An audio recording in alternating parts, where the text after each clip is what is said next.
दौड़े और बड़ी प्रभु यीशु मसीह के सामर्थ्य नाम से आज की इस छोटी सभा में आप सबका हम स्वागत करते हैं।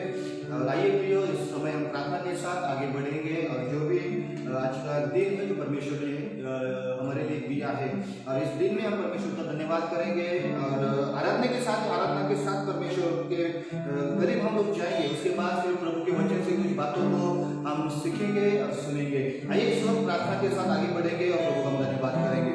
धन्यवाद करते हैं स्वर्गीय पिता इस समय के लिए। प्रभु परमेश्वर को धन्यवाद देते हुए हम विश्वास करते हैं परमेश्वर पिता आप यहाँ पर हो। परमेश्वर पिता धन्यवाद आज के परमेश्वर संडे सर्विस के लिए। परमेश्वर पिता जो प्रभु आपने हमें यहाँ पे इकट्ठा किया है, जो कोई प्रभु परमेश्वर पिता लाइव हमें देख रहे परमेश्वर पिता यीशु मसीह के नाम से हर कोई आशीषित हो जाए, हर कोई आशीष को पाए, ऐसा आप करिए परमेश्वर पिता। धन्यवाद करते हैं जो कि आराधना यहाँ पे करने जा रहे हैं।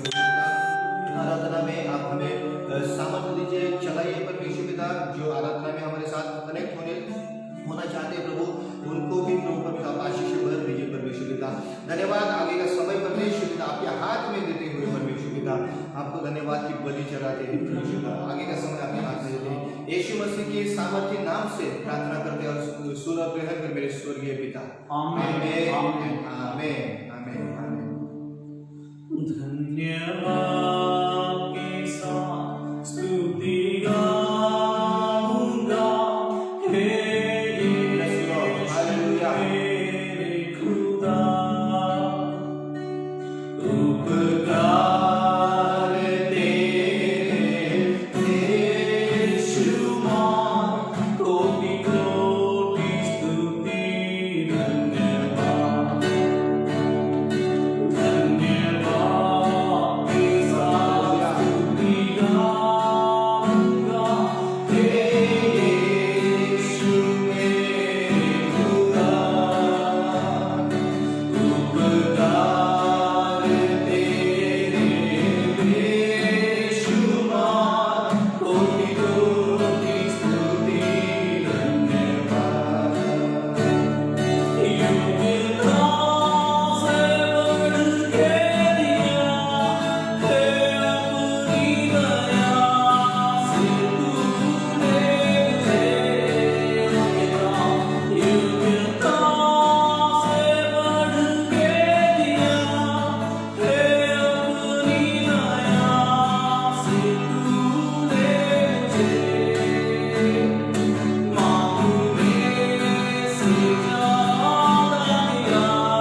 हम देख सकते हैं बहुत लोग ऐसे हैं जिन्होंने आज का दिन नहीं देखा, लेकिन हमारे ऊपर परमेश्वर की करुणा है, इसलिए हम उसको धन्यवाद देंगे, उसकी तारीफ करेंगे। हालेलुया, ओ जीसस, दिल में बसा लिया है तुझको, रूह में समा लिया है तुझको, दिल में बसा लिया है तुझको, रूह में समा लिया है तुझको। तेरी तारीफ हो, तेरी तारीफ हो,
आपकी करुणा से पिता ये नया दिन आपने हमको दिया।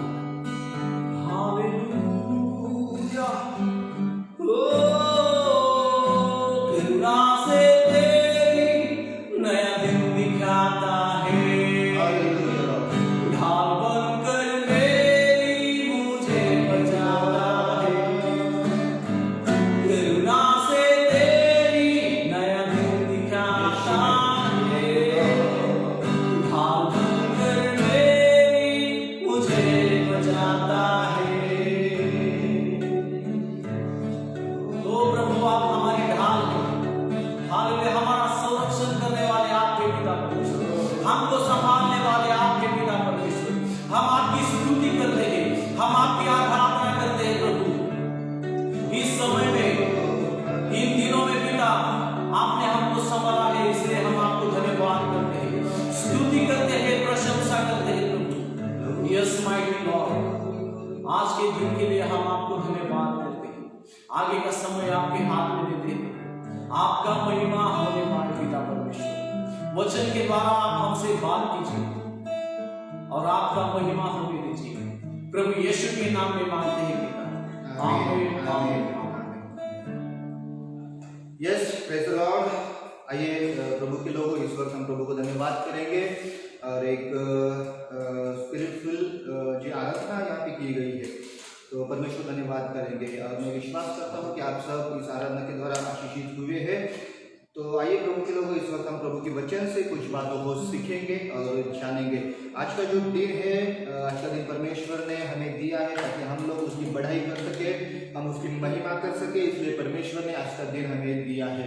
और हम लोग जानते हैं कि कई दिनों से कोरोना के कारण, कोविड-19 के कारण हम लोग चर्च नहीं लगा पा रहे हैं, लेकिन जो भी आराधना, जो भी वर्शिप एंड प्रभु के वचन से हम लोग यहाँ पे सीख रहे हैं, ये भी हमारे लिए बहुत ही महत्वपूर्ण बात है।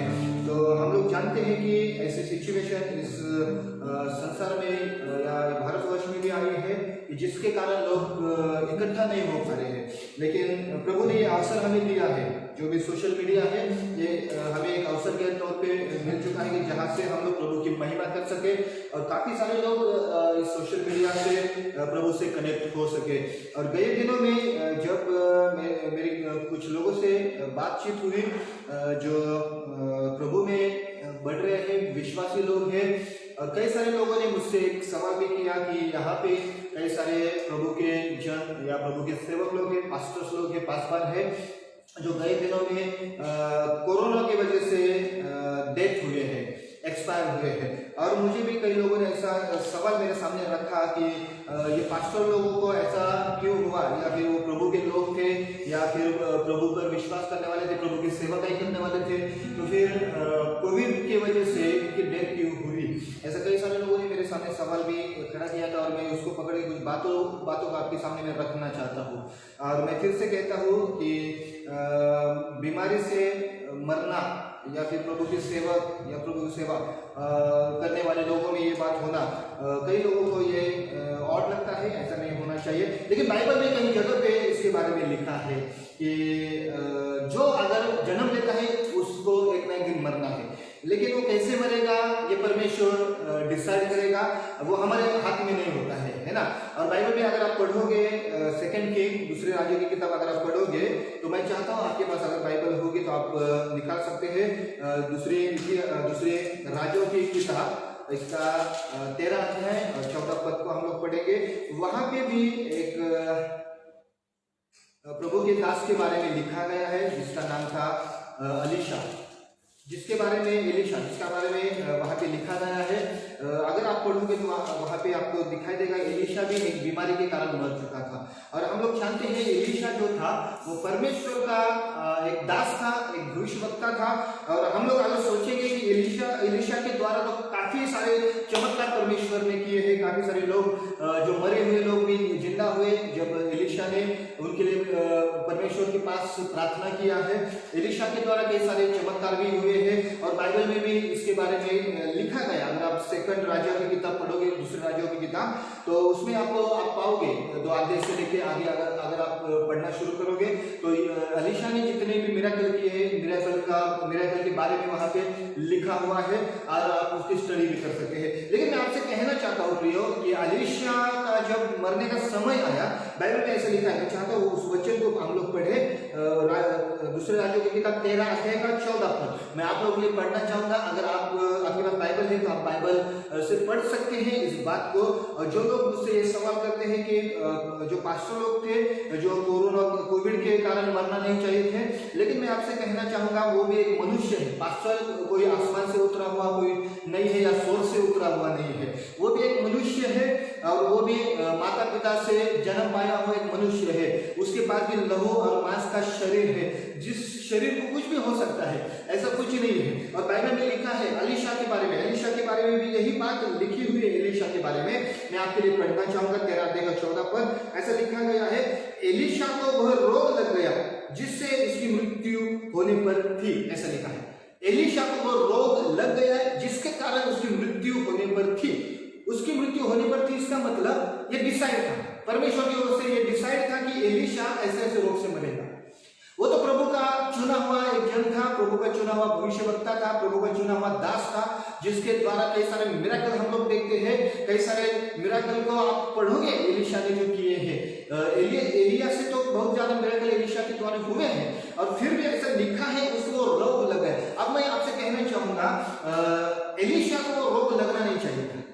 अगर हम लोग ऐसा सोचते हैं कि परमेश्वर के लोगों को कोई बीमारी नहीं आना चाहिए, पास्टरों को बीमारी नहीं आना चाहिए, तो फिर हम लोगों ने ये भी सोचना चाहिए। मैं तो ये जानता हूँ कि एलीशा का जो स्पिरिचुअल लाइफ था हमसे तो कई ज्यादा बढ़कर होता, कई ज्यादा बढ़कर था। और हम लोग देखते हैं कि एलीशा ने यरदन नदी जो थी उसको भी 2 भाग किए थे एलीशा ने। उसके बाद एक जो छोटा बच्चा मर गया था, उसके बारे में आप पढ़ोगे बाइबल में, तो उस बच्चे के लिए एलीशा ने प्रार्थना की, वो जिंदा हुआ था। जो नामन नाम का जो कोढ़ी था उसको भी एलीशा ने कोढ़ से छुटकारा दिया था। और इतना सब कुछ वहां पे लिखा हुआ है, एलीशा की प्रार्थना के द्वारा हुआ है ये सब बातें। फिर भी ऐसी बाइबल ये कहती है कि जो रोग एलीशा जो जिस कारण एलीशा मरने वाला था वो रोग उसको लग गया, ऐसा यहाँ पे लिखा हुआ है। और हम थोड़ा अचंभित हो गए इस बात से कि एलीशा का मृत्यु किसी बीमारी से हुआ है, जो एलीशा। और मैं फिर से कहना चाहता हूँ ये कोई बड़ी बात नहीं है। मनुष्य को जो है एक शरीर है, रक्त और मांस का शरीर है, जिसमें बीमारी लग सकती है, उसमें कोई अचंभित करने वाली बात नहीं है। वैसा देखा जाए तो यीशु मसीह जो था वो भी क्रूस पर मरे। और हम लोग कई बार ऐसे सोचते हैं वो तो परमेश्वर है तो फिर वो क्रूस पर मरने का क्या कारण है, वो तो नहीं मरना चाहिए था। और मैं आपसे कहना चाहता हूँ यीशु मसीह में इतना सामर्थ था, इतना सामर्थ कि वो क्रूस पर उसको कोई मार ही नहीं सकता था। और मैं आपसे ये कहना चाहता हूँ कि जिन जिन्होंने उसे पकड़ा था उनके खिलाफ अगर वो एक भी शब्द बोल देता तो, या फिर स्वर्ग से अगर स्वर्गदूत को भी बुला लेता तो स्वर्गदूत उसके लिए युद्ध करने के लिए नीचे उतर आ सकते थे, लेकिन यीशु मसीह ने ऐसा नहीं किया। और उसको भी जो क्रूस पर मारा गया, तो जो भी हम लोग देखते हैं कि बहुत ज्यादा परेशान उसको किया गया, बहुत ज्यादा मारा गया है, उसके हाथ और पैरों में किले डाल दिए गए, ऐसा बहुत कुछ हुआ है।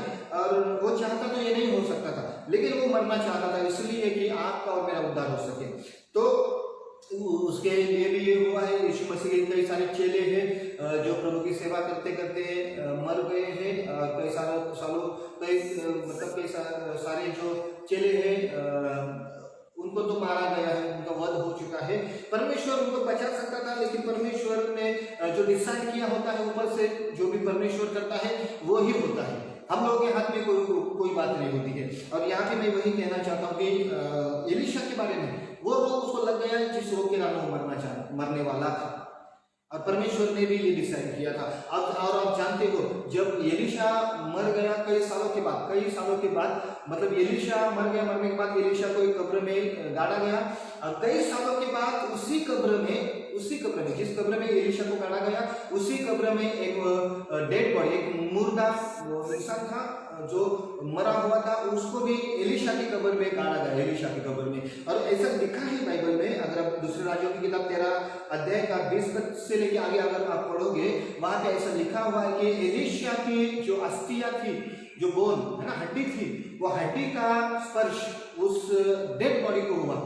एलीशा मर के तो कई साल हुए थे, उसका हड्डी वहां पे था, उस कब्र में हड्डी था, उसका पूरा शरीर गल चुका था, हड्डी ही वहां पर था। और ऐसा लिखा है कि जब उस हड्डी का स्पर्श उस मुर्दे इंसान को हुआ तो बाइबल में ऐसा लिखा है कि वो भी जिंदा हो गया।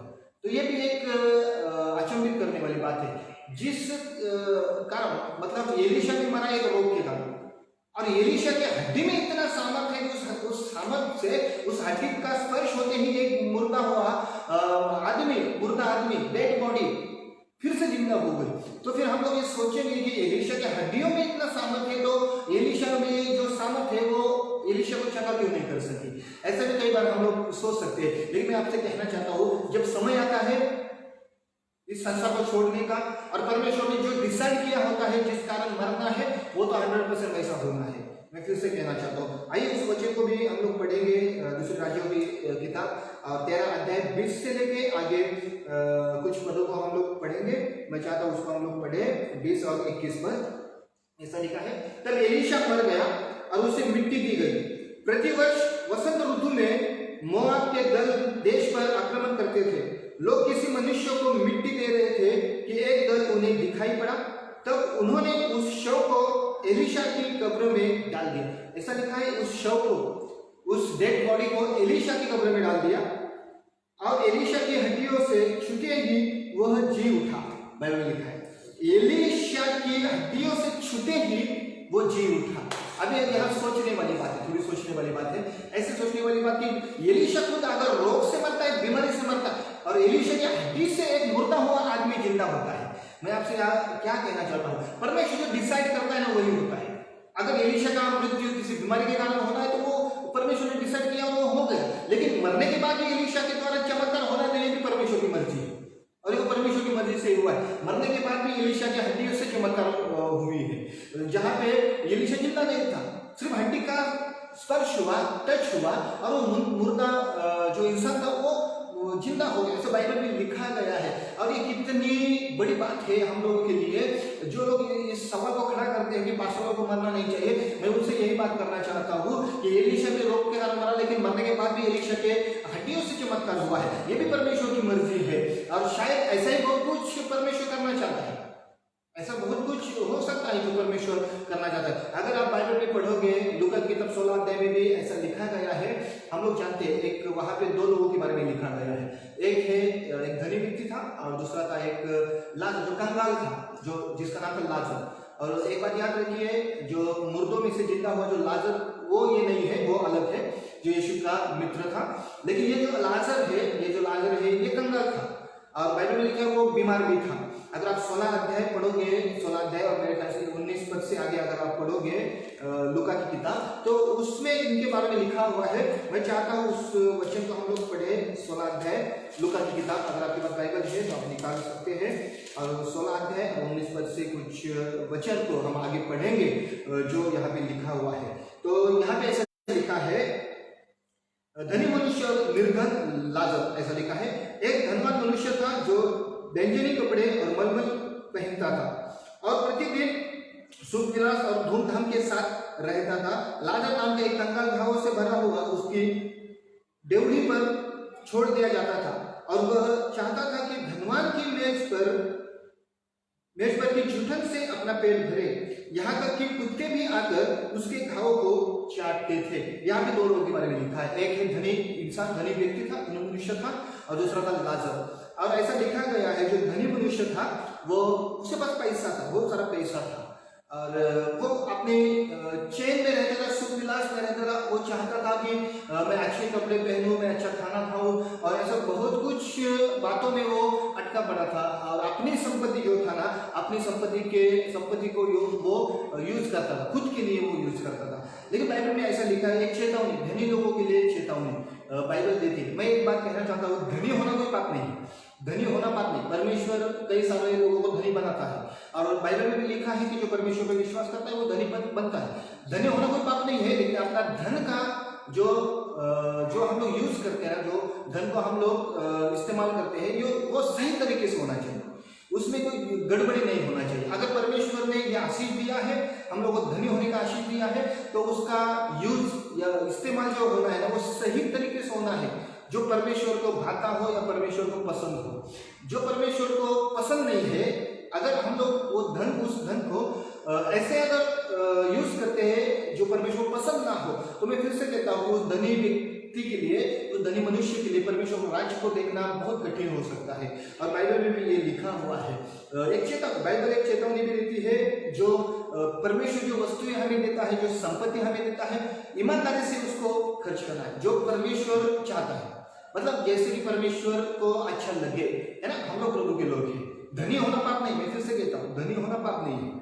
कई सारे हम लोग प्रभु के सेवक लोगों को जानते हैं, जो अगर हम लोग उनका नाम लेना शुरू करेंगे, कई सारे ऐसे, जैसे पास्टर बेन है, पास्टर दिनाकरण है, या फिर कई सारे ऐसे पास्टर लोग हैं जो धनी लोग हैं, उनके पास पैसा है, संपत्ति है, लेकिन वो अपनी संपत्ति जो यूज करते हैं वो सही तरीके से यूज करते हैं, एंड जरूरतमंदों के लिए भी यूज करते हैं, एंड खुद के शौक विलास के लिए वो यूज नहीं होता है ज्यादातर। तो मैं यही कहना चाहता हूँ, जो व्यक्ति अपनी संपत्ति, परमेश्वर ने दी हुई संपत्ति, वस्तुएं खुद के शौक के लिए यूज करता है, इस्तेमाल करता है, तो मैं फिर से कहता हूँ उसका परमेश्वर का राज्य में जाना कठिन हो सकता है, काफी कठिन हो सकता है। क्योंकि बाइबल में ऐसा लिखा, मैं चाहता हूँ लूका की किताब 16 अध्याय और 13 पद को भी हम लोग पढ़े, उसमें भी लिखा हुआ है एक वचन, अगर हम लोग पढ़ेंगे 13 पद में, 16 अध्याय के 13 पद, कोई दास दो स्वामियों की सेवा नहीं कर सकता, ऐसा लिखा है। कोई दास रहेगा तो दो स्वामियों की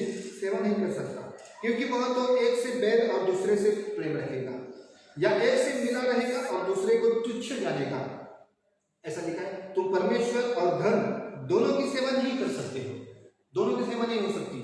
धनी होना पाप नहीं, लेकिन धन का सेवा करना ये परमेश्वर की नजर में घृणा है। परमेश्वर ऐसी बातों से घृणा करता है जो धन की सेवा का में लगा रहता है। पैसा बहुत कुछ हो सकता है, पैसा लेना, पैसा कमाना कोई बुरी बात नहीं, लेकिन परमेश्वर से अधिक पैसों से प्रेम रखना, क्योंकि बाइबल में लिखा है कि एक दास दो धनी होते हैं, उनके सेवा नहीं कर सकता है एक दास, ऐसा लिखा गया। दो स्वामियों की सेवा नहीं कर सकता है एक दास।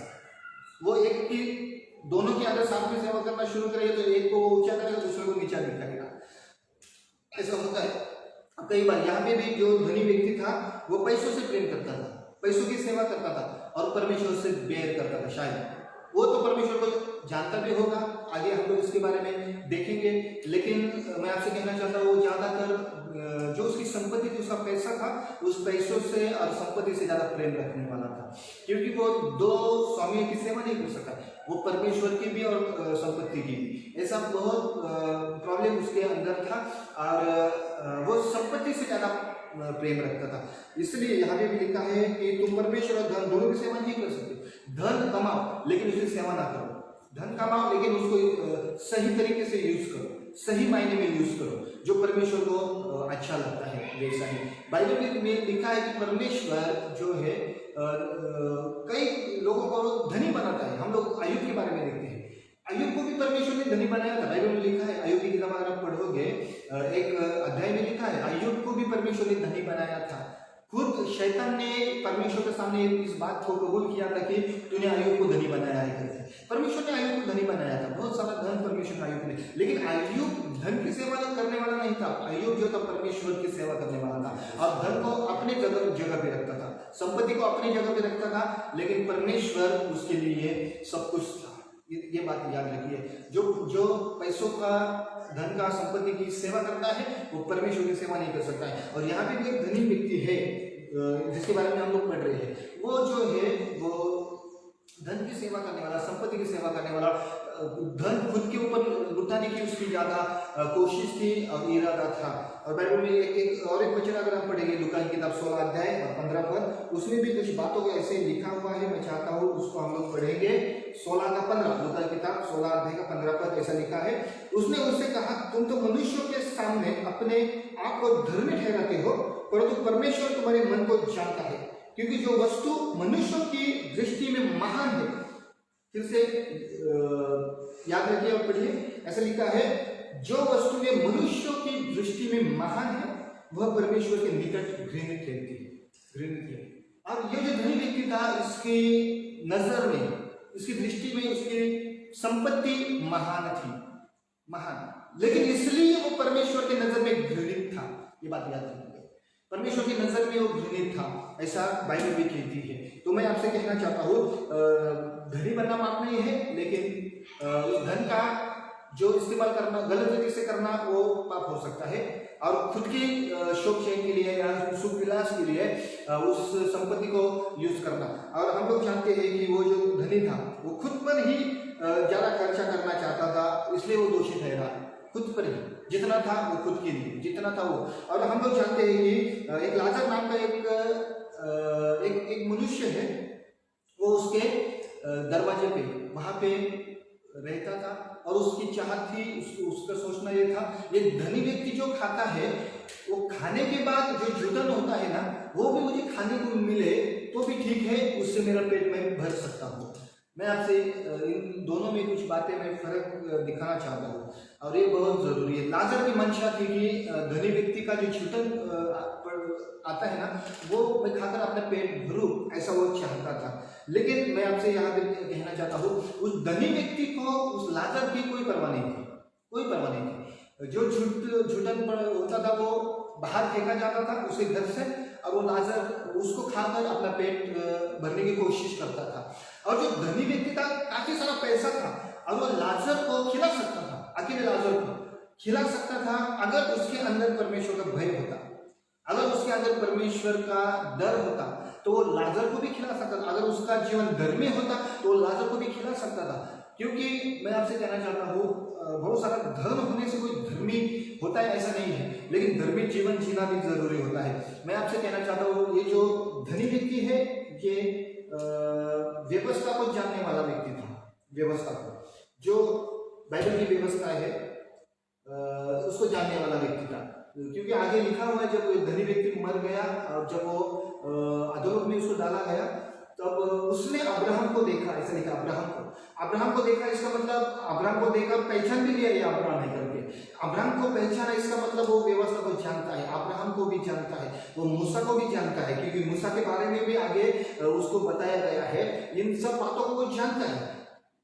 इसका मतलब है कि वो परमेश्वर को जानता था, अब्राहम को जानता था, मूसा को भी जानता था, लेकिन वो सिर्फ जानता था, लेकिन उसका जीवन धर्मी नहीं था। अगर उसका जीवन धर्मी होता तो वो अकेले लाजर को खिला सकता था, जुटन खाने की जरूरत नहीं पड़ती लाजर को, अकेले लाजर को खाना खिला सकता था, और खाना खिलाने के कारण वो धर्मी ठहर सकता। लेकिन उसको लाजर की कोई परवाह नहीं थी, लाजर की कोई परवाह नहीं थी, इसलिए वो दोषी था। वो जो धनी व्यक्ति था वो दोषी था। और बाइबल में ऐसा लिखा है कि जो कंगाल होते हैं उनको मदद करना कितना जरूरी। अगर आप बाइबल में पढ़ोगे, लेवी व्यवस्था अगर आप निकालोगे, लेवी व्यवस्था उसका 19 अध्याय का 10 पद अगर आप पढ़ोगे, मैं चाहता हूँ आपके लिए पढ़ूं लेवी व्यवस्था, लेवी की किताब, उसका 19 का 10 पद मैं आपके लिए पढ़ना चाहूंगा। आपके पास बाइबल हो तो आप पढ़ सकते हैं। 19 का 10 पद ऐसा लिखा है, और अपने दाख की बारी का दाना न तोड़ लेना, और अपने दाख की बारी के झड़े हुए अंगूरों को न बटोरना, उन्हें दीन और परदेशी लोगों के लिए छोड़ देना, मैं तुम्हारा परमेश्वर यहोवा हूं। लिखा हुआ है यहाँ पे कि जो भी खेतों में जो भी आता है उसको पूरी तरह से तोड़ना नहीं है, कंगालों के लिए छोड़ देना है। और ये भी एक लेवी व्यवस्था में लिखा हुआ एक वचन है। और एक वचन अगर व्यवस्था विवरण में आप देखोगे 15 अध्याय का 7 और 8 पद में व्यवस्था विवरण जिसमें लिखा गया है 15 अध्याय 7 और 8 पद, उसको भी मैं आपके सामने रखना चाहूंगा।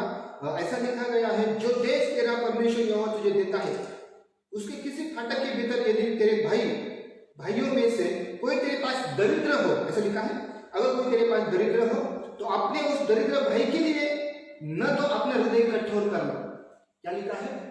किसी भी कंगाल के लिए, दरिद्र भाई के लिए अपना हृदय कठोर नहीं करना, ऐसा लिखा गया है। ये व्यवस्था है, ये परमेश्वर की व्यवस्था है। और वो धनी व्यक्ति इन बातों से परिचित था, क्योंकि वो अब्राहम को जानता था और मूसा को जानता था। मैं तो ये कहना चाहूंगा, वो तो इजरायली होगा, यहूदी होगा, वो व्यवस्था को जानता था, है ना, तो पुराना नियम को जानता था।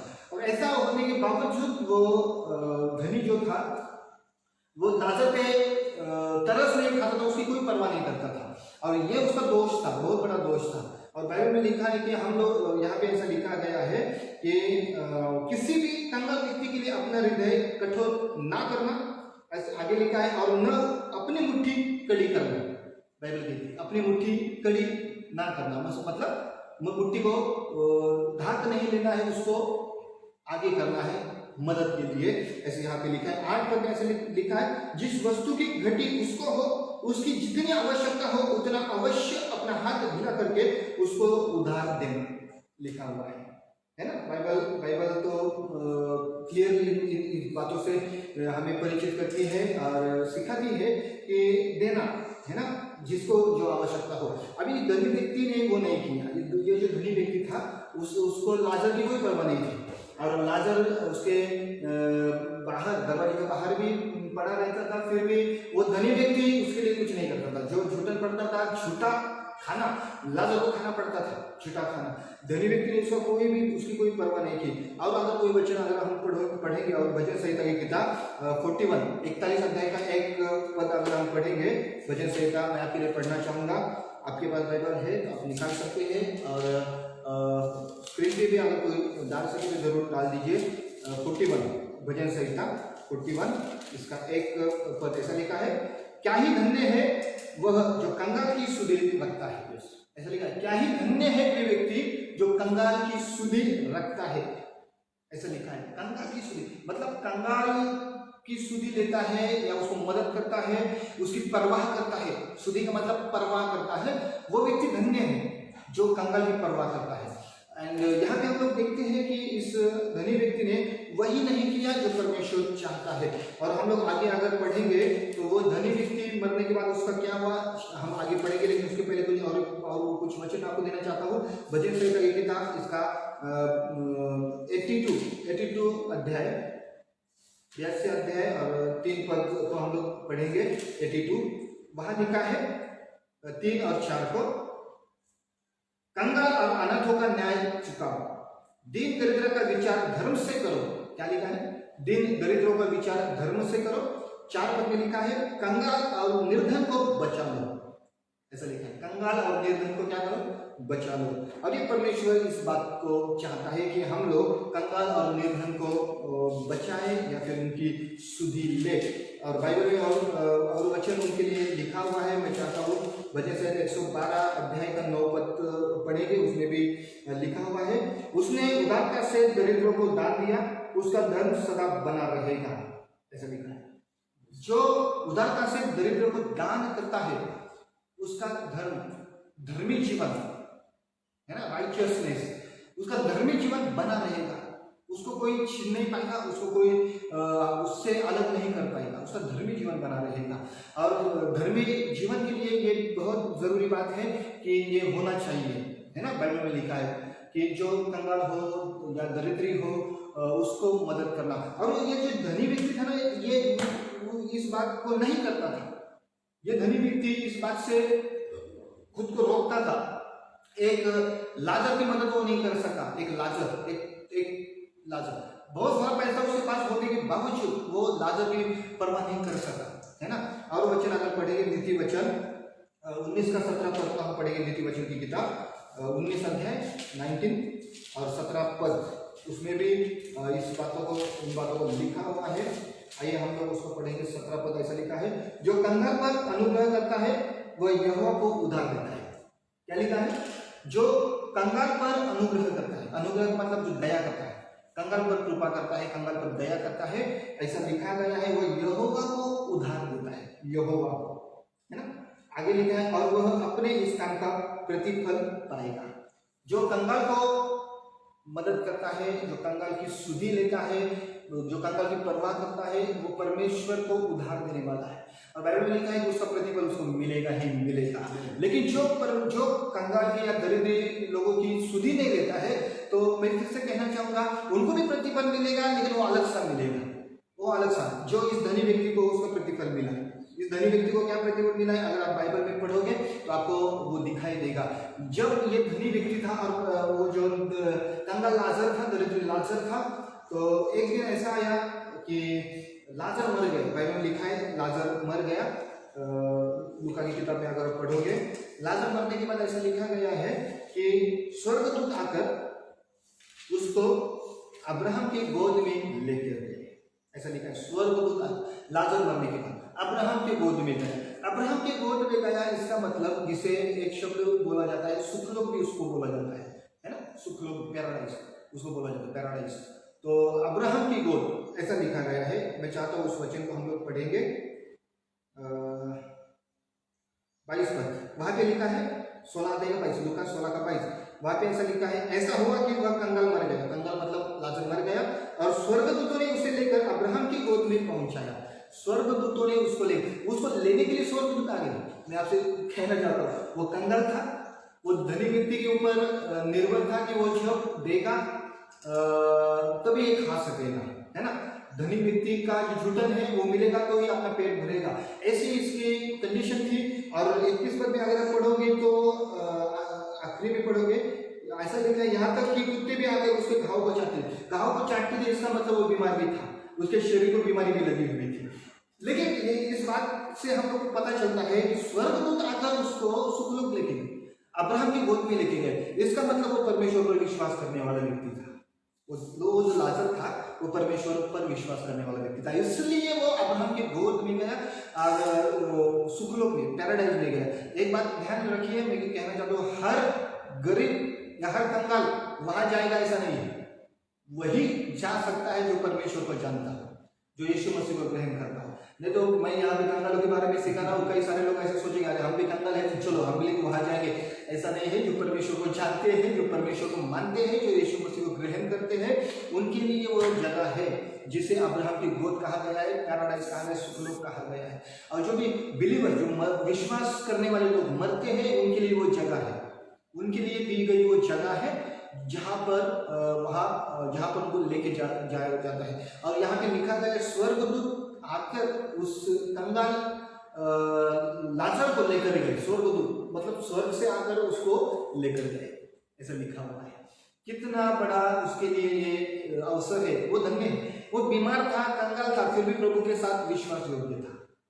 बीमार था, शायद उसकी जगह पे हम लोग होते तो शायद हम लोग प्रभु को कई बार सवाल कर चुके होते कि परमेश्वर हम तो तुझे जानते हैं, तुझ पर विश्वास करते हैं, हम लोग तो विश्वासी है, हम लोग तो प्रार्थना भी करते, फिर ये बीमारी क्यों? कई बार हम लोग सवाल करते, कई बार सवाल उठाते, कई बार हमारा विश्वास को हम कमजोर कर देते, है ना।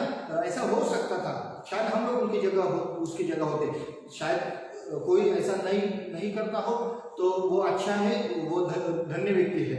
लेकिन अगर बहुत सारे लोग ऐसे सवाल उठाते हैं कि परमेश्वर हम तुझ पर विश्वास करते, फिर ये कंडीशन क्यों है हम लोगों की? मैं आपसे कहना चाहता हूँ, वो जो लाजर है ना, कंगाल लाजर, वो कंगाल भी था, बीमार भी था, फिर भी परमेश्वर के खिलाफ कभी उसने बात नहीं की। अगर उसने परमेश्वर के खिलाफ बात करती तो वो अब्राहम के गोद में नहीं दिखाई देता।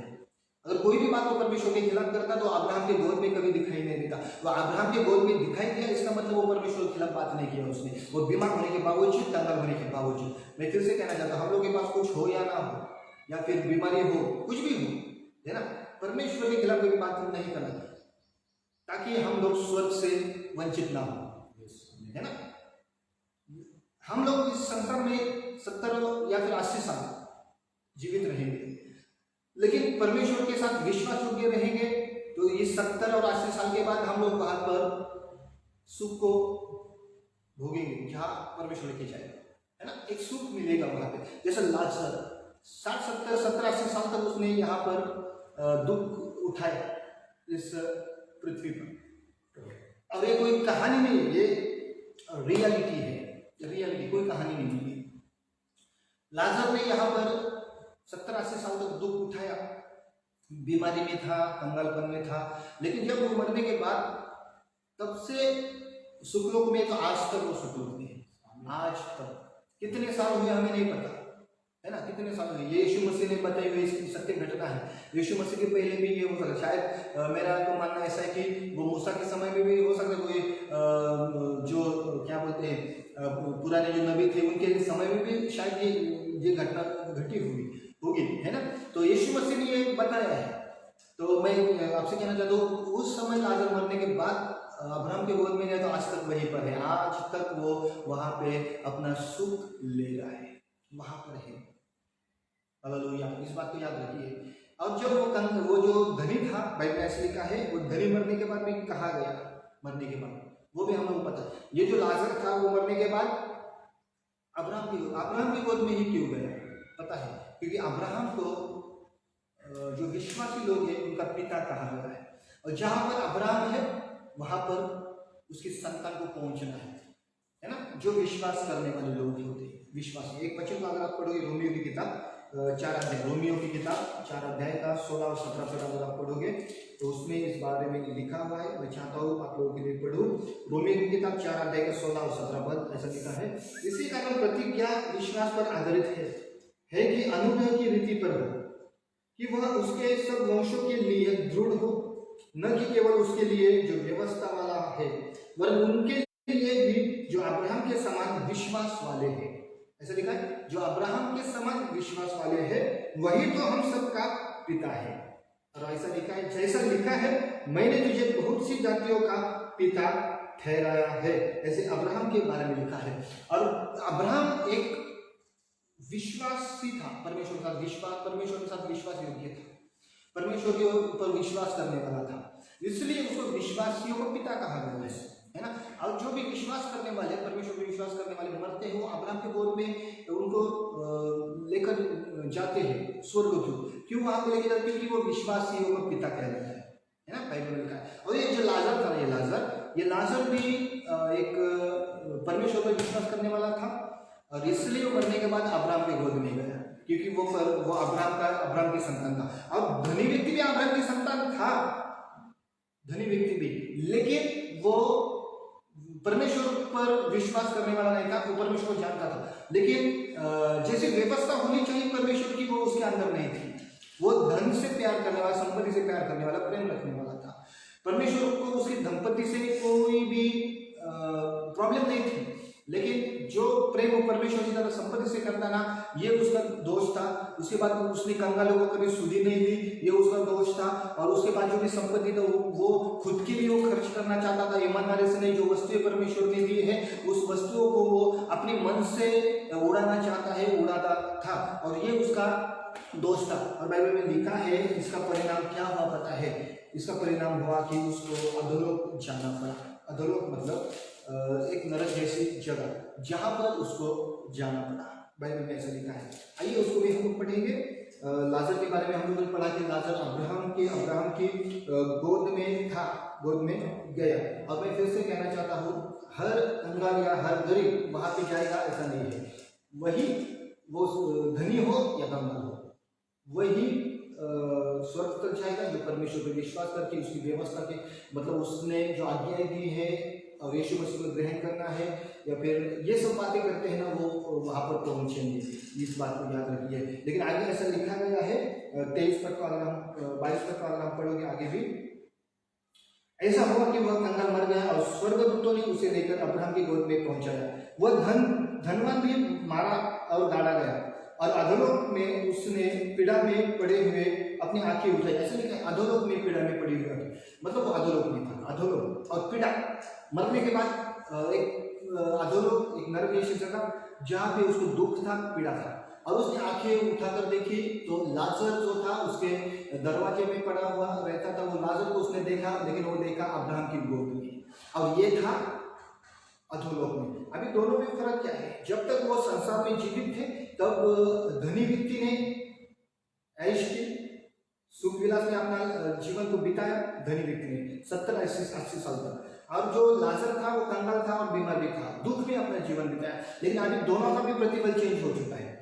पृथ्वी पे जो प्रतिफल जो उनको मिल रहा था, धनी को एक सुख चैन मिल रहा था, उसको लाजर को एक बीमार था और कंगाल भी था। अभी दोनों का प्रतिफल पूरी तरह से चेंज हो चुका है। चेंज ऐसा हुआ कि लाजर मरने के बाद वो अभी सुख ले रहा है ना, तो अब्राहम की गोद में, और धनी मरने के बाद, धनवान मरने के बाद वो अधोलोक में अभी दुख ले रहा है पूरी तरह से। और आज जब वो अधोलोक में गया ना, कब कितना साल हो नहीं पता, हजारों साल हो रहेगा, कितना साल नहीं पता, तब से लेके आज तक वो उस आग में, अधोलोक की आग में दुख उठा रहा है। क्यों? क्योंकि वो धनी था इसलिए वो अधोलोक में नहीं था, लेकिन उसका धन का सही उपयोग उसने नहीं किया।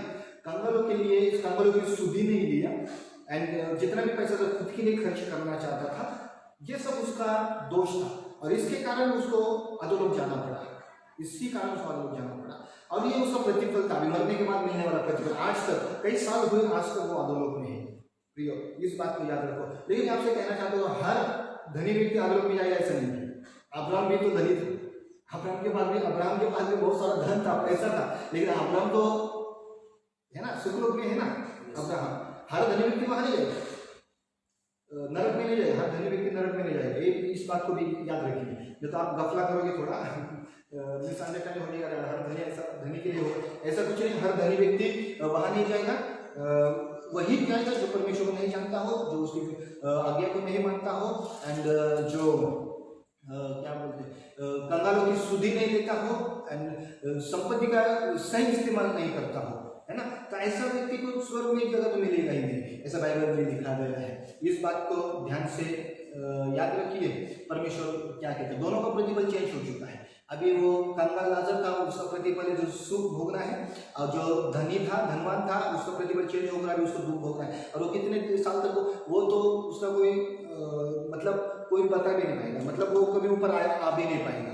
अभी वो हमेशा के लिए, क्योंकि परमेश्वर से मिलता जो प्रतिफल मिलता है वो कभी खत्म नहीं होता है ना। और उस कंगाल लाजर को जो परमेश्वर से प्रतिफल मिला वो भी कभी खत्म नहीं होगा।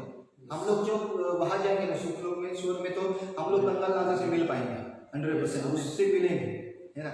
और जो लोग प्रभु को नहीं जानते हो या फिर कंगालों की सुधि ना लेता हो, वो इस धनवान व्यक्ति से भी मिल पाएंगे, और मिलेंगे तो उसको भी ये बात आप पूछ पाएंगे कि तूने ऐसा क्यों किया। एंड इस बात को याद रखिए कि परमेश्वर से जो प्रतिफल मिलता है वो अलग होता है, वो अनंत काल का होता है। परमेश्वर प्रतिफल कुछ दिनों के लिए नहीं होता है, इस पृथ्वी का प्रतिफल कुछ दिनों के लिए होता है। अभी जो कंगाल लाजर था, वो उसको भी पृथ्वी पर प्रतिफल मिला था, वो बीमारी यानी कंगालपन, वो कुछ दिनों के लिए, हमेशा के लिए नहीं था। धनवान व्यक्ति को भी इस पृथ्वी पर प्रतिफल मिला, वो धनी था, ऐशो आराम करता था, वो भी कुछ दिनों के लिए प्रतिफल था, वो भी खत्म हो गया। दोनों में मरने के बाद प्रतिफल पूरी तरह से चेंज हो गया। अब कंगाल का जो प्रतिफल है वो अच्छा है, जो आज तक वो सुख भोग रहा है। एंड जो धनवान था वो उसका भी प्रतिफल आज उसको मिल रहा है, वो भी आनंद काल का प्रतिफल है, वो कभी खत्म नहीं होगा। वो अधोलोक की आग में दुख भोग रहा है, ऐसा बाइबल में लिखा है। आइए आगे हम कुछ बातों को पढ़ेंगे 23 पद से, फिर आगे पढ़ेंगे। 5 मिनट में खत्म करने जा रहा हूँ। और अधोलोक में उसने पीड़ा में पड़े हुए अपनी आंखें उठाई और दूर से अब्राहम की गोद में लाजर को देखा। तब उसने पुकार कर कहा, हे पिता अब्राहम, मुझ पर दया करके लाजर को भेज दे। वो अब्राहम को पिता कहता है, इसका मतलब वो भी अब्राहम की संतान था, अब्राहम को जानता था, और अब्राहम को कहता है, हे पिता अब्राहम, मुझ पर दया करके लाजर को भेज दे, ताकि वह अपनी उंगली का सीरा पानी में भिगोकर मेरी जीभ को ठंडी करे, क्योंकि मैं इस ज्वाला में तड़प रहा हूँ। ऐसा लिखा है। उसका प्रतिफल क्या है आप ठीक से देखिए। वो कहता है कि मैं इस ज्वाला में तड़प रहा हूँ, और वो चाहता है कि लाजर की उंगली पानी में डुबोकर उसका एक बूंद उसके मुंह में डाला जाए, उसके जबान में, जीभ पर डाला जाए, ताकि उसको ठंडक मिले। एक बूंद से ठंडक नहीं मिलती, हम लोग भी जानते हैं, लेकिन एक बूंद के लिए वो तरसता है। ये बात कहते हैं एक बूंद के लिए, पानी की। और कई साल पहले उसने अब्राहम से मांग की थी, कई साल पहले, हजारों साल पहले अब्राहम से उसने मांग की थी एक बूंद मिलने के लिए। तब से लेके आज तक उसको ज्वाला में एक बूंद तक नहीं मिली, आज तक वो तड़प रहा है। अभी थोड़ा इमेजिन अगर हम करेंगे कि वहां पे कई सालों से वो तड़प रहा है, आज तक। हम लोग अभी धूप काल चालू है, हम लोग बाहर जाते हैं धूप में, हम आधा एक घंटा धूप में अगर यहाँ घूमते फिरते रहते हैं तो हम लोग प्यास लगता है। प्यास लगने के बाद क्या करते हैं, हम लोग को पानी की जरूरत पड़ती है, और हम एक बूंद पानी से हम लोगों को एक बूंद पानी काफी नहीं होता, हम लोग कई सारा पानी पीते हैं। हम लोग बिस्लरी की बोतल भी खत्म कर सकते हैं ज्यादा प्यास लगे तो। और ये इधर हो सकता है, इधर मिलता है, ये मिलेगा, खरीद आप पैसा देके खरीद कर पी सकते हैं। लेकिन जब अधोलोक या नरक में जाते हो तो वहाँ पे कोई शॉप वगैरह नहीं, जहाँ पे आप जाकर पानी खरीदोगे और पियोगे, वहाँ पानी का नामो निशान भी नहीं है। इसलिए तो धनी व्यक्ति ने कहा अब्राहम से कि लाजर का एक जो उंगली होता है वो पानी में डूबो कर, है ना, एक फिंगर, एक उंगली, वो उसका एक जो बूंद है मेरे मुंह में डाले, मेरे जीभ पर डाले, जबान पे डाले, ताकि मुझे ठंडक मिले। आज तक वो उसका मांग पूरा नहीं हुआ है, आज तक। मैं इसलिए कहता हूँ कि परमेश्वर पर विश्वासी रहना है। और लाजर की ओर देखो, एलिशा की ओर देखो। एलिशा रोग में ही मरा था, लेकिन ये मत समझो, ऐसा मत कभी कहो कि आज बहुत सारे पास्टर लोग कोविड के कारण मर रहे हैं। चलो, परमेश्वर अगर वो कोविड के कारण भी मर रहे हैं, तो लेकिन उनको तो परमेश्वर उनका राज्य देगा, स्वर्ग राज्य देगा, है ना। अगर हम लोग उनको देखकर अगर अपने विश्वास में हम कमी लाते हैं, विश्वास में कमजोर हो जाते हैं, उनको तो स्वर्ग मिलेगा। जो कोविड में मरे हैं, मतलब जो पास्टर लोग हैं, प्रभु के लोग, प्रभु को जानने वाले लोग हैं, मिलेगा। लेकिन उनका मृत्यु देखकर क्यों हम लोग अधोलोक में जाए? हम लोग भी विश्वासी रहना है, विश्वास योग्य रहना है, ताकि हम लोग स्वर्ग तक पहुंच सके। इस बात को याद रखिए प्रभु के लोग, ना किसी को देख के अपने विश्वास में कमजोरी लाए। प्रभु में बढ़ते रहो, प्रभु आपको आशीषित करेगा। आइए इस वक्त हम प्रभु को धन्यवाद करेंगे और प्रार्थना के साथ इस सभा को हम खत्म करेंगे। हालेलुया। जिस जगह पे आप बैठे हो उसी जगह पे बैठे रहिए और हम लोगों के साथ प्रार्थना में आप कनेक्ट हो सकते हैं अपने आंखों को बंद करके, क्योंकि परमेश्वर कई बातें आपसे कहना चाहेगा, उसको आप सुनोगे और आशीष को पाओगे। हालेलुया। गहरे प्यार से तूने प्यार किया, गहरे प्यार से तूने प्यार किया, माँ से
प्रार्थना करते हैं परमेश्वर पिता, जो लोग हमें सुन रहे हैं यीशु मसीह के सामर्थ्य के नाम से हर एक वो व्यक्ति आशीषित हो जाए। आमीन। परमेश्वर पिता, अगर कोई बीमारी में है तो बीमारी पर यीशु मसीह के नाम से निकल जाए।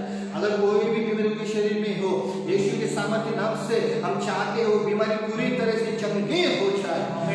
कोविड से अगर कोई प्रभु ग्रसित हो, यीशु मसीह के नाम से कोविड के जो भी वायरस है, यीशु मसीह के नाम से प्रभु के लोगों को छोड़ने की मैं आज्ञा देता हूँ। प्रभु आप छू लीजिए उन लोगों को और पूरी तरह से चंगाई दीजिए परमेश्वर पिता। अगर कोई किसी परेशानी में हो, प्रभु उसकी परेशानी आप जानते हो और उसके आप छुटकारा दीजिए परमेश्वर पिता। धन्यवाद करते आपके लोगों को आपके हाथ में आप आशीषित करिए। धन्यवाद करते उनके जीवन के लिए परमेश्वर पिता। आगे का समय आपके हाथ में रखे परमेश्वर। यीशु मसीह के नाम से प्रार्थना करें, सुन और ग्रहण कर मेरे स्वर्गीय पिता। आमीन आमीन। अगर आज का प्रचार आपको अच्छा लगा हो और ये जो लाइव चर्च हम लोगों ने लिया है, अगर आप आशीषित हुए हो तो आप जरूर आपकी भेंट हमें आप भेज सकते हो। जो मेरा गूगल पे और फोन पे नंबर है, मैं हर वीक में ये बताता हूँ कि आप प्रभु की सेवा के लिए आप जरूर दे सकते हैं। अगर आपके मन में है, प्रभु आपके मन में अगर ये इच्छा डालता हो तो आप जरूर दे सकते हैं। मेरा गूगल पे फोन पे नंबर आपको स्क्रीन पे दिखाई देगा, वहाँ पे आप देख सकते हो। फिर मैं आपको बताना चाहूँगा 7588168166 ये मेरा नंबर है, आप इस पर भेज सकते हो। जे मराठी ऐकतात त्यांच्यासाठी मी सांगू इच्छित आहे की तुम्ही तुमचं अर्पण दशमांश वगैरे तुम्ही टाकू शकता। जे माझ्याकडे चर्चला येतात त्यांनी दशमांश तुम्ही जरूर टाकू शकता आणि अर्पणही तुम्ही देऊ शकता। तर माझा गूगल पे फोन पे नंबर आहे 7588168166। प्रभू तुम्हाला जरूर आशीर्वाद करेल आणि प्रभू जर तुमच्या मनामध्ये गोष्ट टाकत आणि जरूर तुम्ही देवाच्या सेवेसाठी मदत पाठवू शकता। प्रभु तुम्हाला आशीर्वाद करो। God bless you. भेटूया पुढच्या रविवारी याच वेळामध्ये। अगले संडे हम फिर एक बार मिलेंगे ठीक सुबह 11 बजे एक नए टॉपिक को लेकर, और नया टॉपिक मैं आपके सामने लेकर आऊंगा जिससे आप प्रभु की महिमा कर सको और आशीष को पा सको। प्रभु आपको आशीष करें। God bless you.